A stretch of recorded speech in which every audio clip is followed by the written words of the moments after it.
Hello everyone, welcome back to my channel. So இன்றைக்கி என்ன பண்ணலாம்னா இன்வெஸ்டர் வர்சஸ் ஸ்பெக்குலேட்டர். இது வந்து ஃபஸ்ட்டு என்னன்னு பார்க்கலாம். ஸோ பேசிக்காக வந்து இன்வெஸ்டர்னா யார்?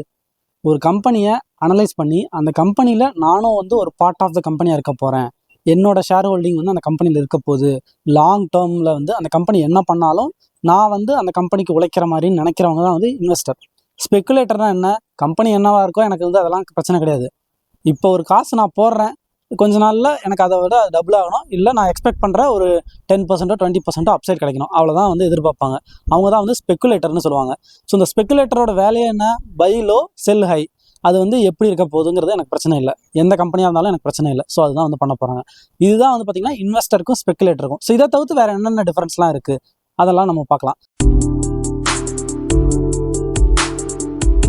ஸோ இதை ஃபஸ்ட்டு பார்க்குறதுக்கு முன்னாடி ஏன் வந்து நான் வந்து இன்வெஸ்டராக இல்லை ஸ்பெக்குலேட்டரான்னு நான் முதல்ல தெரிஞ்சுக்கணும் அப்படிங்கிறத வந்து நம்ம தெரிஞ்சுக்கணும். ஃபஸ்ட்டு நான் இன்வெஸ்டராக இருந்தேன்னா நான் அந்த கம்பெனியில் ஒரு பார்ட் ஆஃப் த கம்பெனியாக இருக்க போகிறேன். அந்த கம்பெனி வளர்கிறப்போ நானும் வளர போகிறேன், அந்த கம்பெனி வந்து இழக்கிறப்போ நானும் வந்து என்னோடய பைசா வந்து முதலீடு பண்ணதை இழக்க போகிறேன்.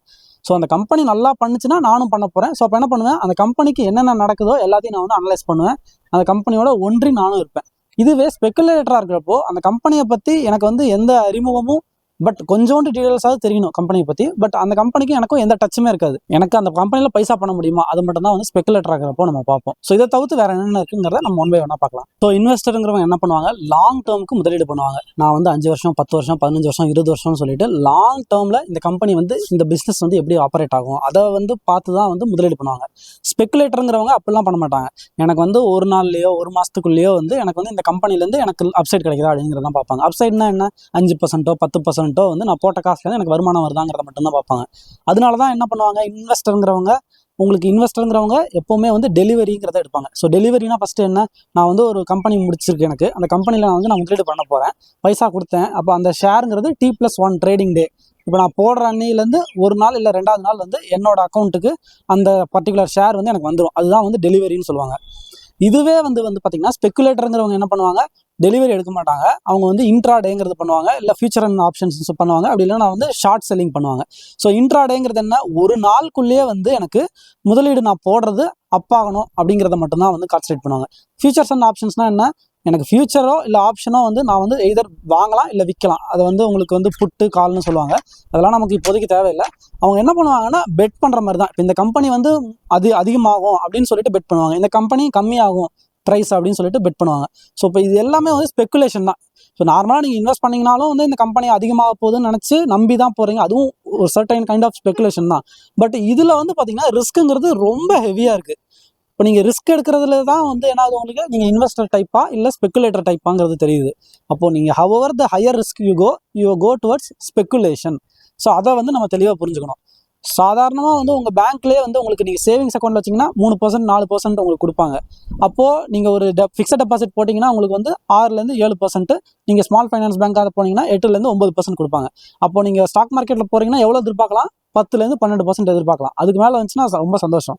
நீங்கள் எனக்கு வந்து ஒரு மாதத்துலேயே வந்து எனக்கு வந்து 30% கிடைக்கணும்னு நினைக்கிறீங்கன்னா அப்போ நீங்கள் மோர் டுவர்ட்ஸ் ஸ்பெக்குலேஷனுக்கு தான் போவீங்க. இந்த ஸ்பெக்குலேஷனில் வந்து பார்த்தீங்கன்னா ஃபியூச்சர் அண்ட் ஆப்ஷன்ஸில் ஜீரோதாங்கிறது ஒரு டிஸ்கவுண்ட் புரோக்கர்.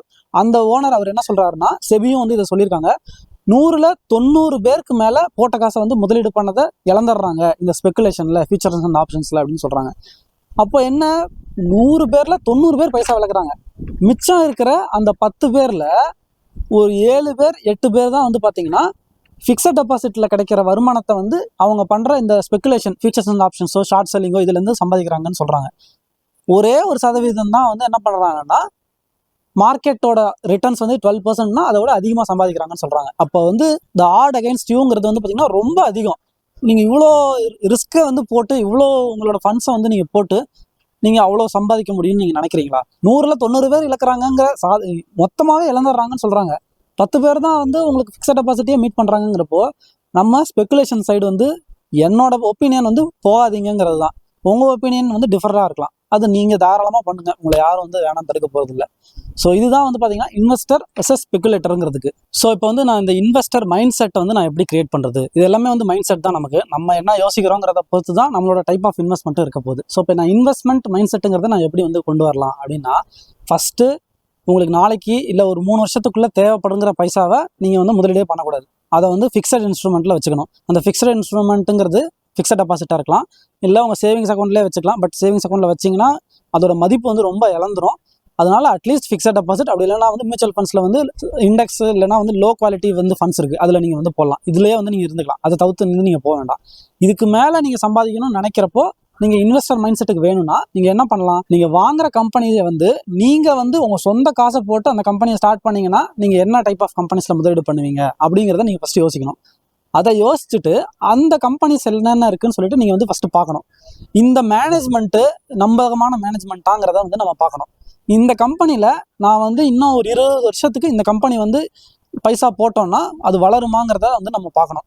ஸோ இது எல்லாமே வந்து உங்களுக்கு மீட் ஆகுதுன்னா அதுக்கப்புறமா நீங்கள் என்ன பண்ணணும்னா இந்த கம்பெனி ஒரு கடைசி ஒரு 5 வருஷத்துக்கோ 10 வருஷத்துக்கோ எப்படி வந்து பெர்ஃபார்ம் பண்ணியிருக்கு, வளர்ந்துக்கிட்டே இருக்கா, இல்லை வந்து அது என்ன செக்டாரில் இருக்குது, இந்த செக்டாருக்கு வந்து க்ரோத் இருக்கா, ஸோ இந்த மாதிரி இன்ஃபர்மேஷன்ஸ் எல்லாத்தையும் வந்து நீங்கள் பார்க்கணும்.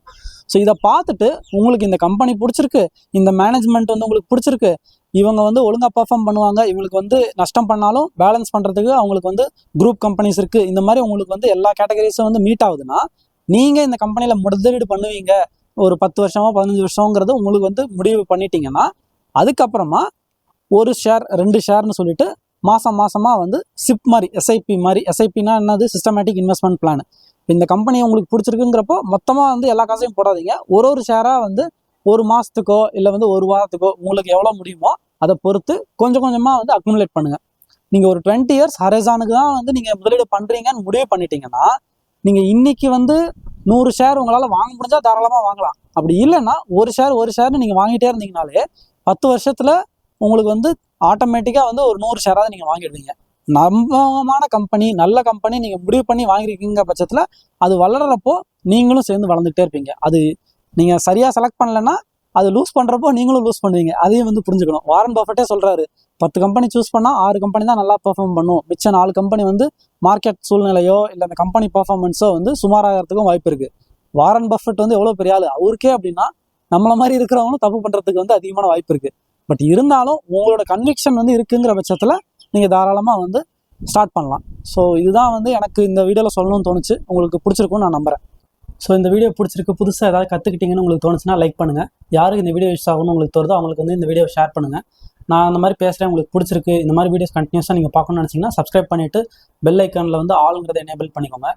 ஸோ நாளைக்கு நான் உங்களுக்கு இன்னொரு நல்ல வீடியோவில் வந்து பார்க்குறேன். பை.